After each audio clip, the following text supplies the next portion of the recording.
আসসালামু আলাইকুম। এক প্রিয় বোন বলেছেন যে নারীদের থাইরয়েডের সমস্যা বেড়ে যাওয়ার পেছনে কারণ কি?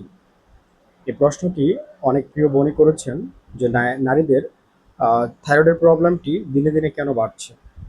তো প্রধান যে কারণটি সেটা হচ্ছে হরমোনাল পরিবর্তন, অর্থাৎ মাসিক, গর্ভাবস্থা ও মেনোপজের সময় হরমোনের ওঠানামার কারণে মূলত থাইরয়েডের উপর প্রভাব ফেলে।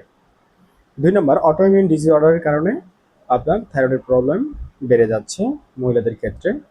৩ নাম্বার, আয়োডিন এর ঘাটতি অথবা অতিরিক্ততার কারণেও আপনার থাইরয়েডের সমস্যাগুলো বেড়ে যাচ্ছে। ৪ নাম্বার, অতিরিক্ত স্ট্রেসযুক্ত জীবনযাপন বা ঘুমের সমস্যার কারণে আপনার আ থাইরয়েডের প্রবলেমগুলো বেড়ে যাচ্ছে। ৫ নাম্বার, জিনগত সমস্যার কারণেও থাইরয়েডের সমস্যা নারীদের ক্ষেত্রে বেড়ে যেতে পারে।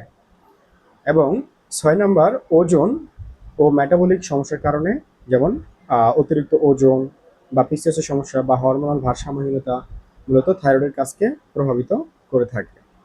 ৭ নাম্বার, পরিবেশগত, অর্থাৎ যেমন আপনার দূষণ বা কীটনাশক, রাসায়নিক পদার্থ ও প্রসেস খাবারে মূলত হরমোনের ব্যাঘাত ঘটায় থাকে।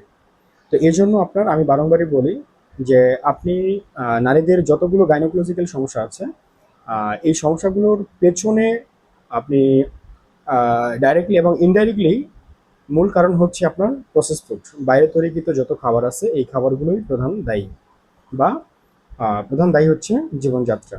তো এই সর্বোচ্চ চেষ্টা করবেন, যাদের হয়ে গেছে তারা অবশ্যই সতর্ক থাকার চেষ্টা করবে, এবং যাদের হয়নি তারাও মূলত এখন থেকে আপনার এই বিষয়গুলোর উপর আপনার ভীষণ অ্যাক্টিভ থাকার চেষ্টা করবেন। ভালো থাকবেন। আসসালামু আলাইকুম।